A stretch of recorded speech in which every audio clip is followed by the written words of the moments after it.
On March 3, 2017, Nintendo released The Legend of Zelda Breath of the Wild for Nintendo Switch and Wii U.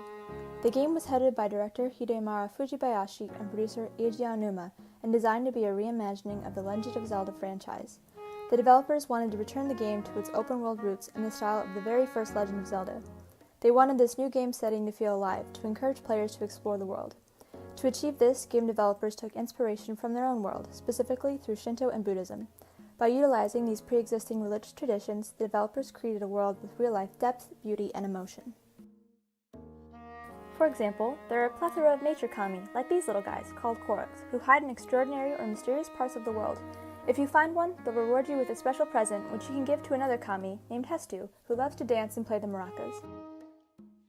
The Koroks live together in the Lost Woods, where you can find the Great Deku Tree, the most powerful nature deity in the game and a staple character of the series. He protects the forest and the greatest weapon in Hyrule, the Master Sword. Breath of the Wild contains one particularly special kami. On top of Satori Mountain at night, you might catch a glimpse of the Lord of the Mountain, the kami of former Nintendo president Satoru Iwata, who was beloved for his contributions to gaming and above all, his humor and kindness. Sadly, Iwata passed away on July 11, 2015 at age 55 from complications from a tumor in his bile duct. His death struck a major blow to Breath of the Wild's development team, Nintendo, and gamers across the world. During game development, director Fujibayashi said, "When he passed away, there were moments we'd come up with an idea, which we'd be excited to talk to Iwata about.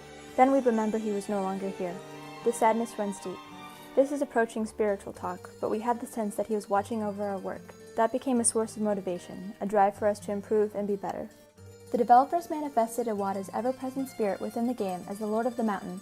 According to the in-game Hyrule Compendium, this noble creature watches over all animals that make their homes in the forest. Legends say this holy creature is a reincarnation of a sage that died on the lands it now protects. It has an acute awareness of its surroundings, so it seldom appears before people. It is sometimes known by its other name, Satori. This ethereal kami lives on in Iwata's memory to continue his great legacy and so that he may watch over the lands of Hyrule as attentively in death as he did in life. The game contains other references to Shinto, such as torii architecture embedded in Kakariko Village, or offerings of fruit to the Koroks in exchange for granting wishes or prayers. Torii are almost always at the entrance to Shinto shrines or other sacred places, and at these shrines, visitors can leave offerings for the kami, just like in the game. The more exploring you do, the more you'll find visual hints of Shinto tradition. Buddhism also plays an important role in Breath of the Wild, in the form of the self-mummified monks that inhabit shrines, which are many fights and puzzles Link must defeat to earn rewards.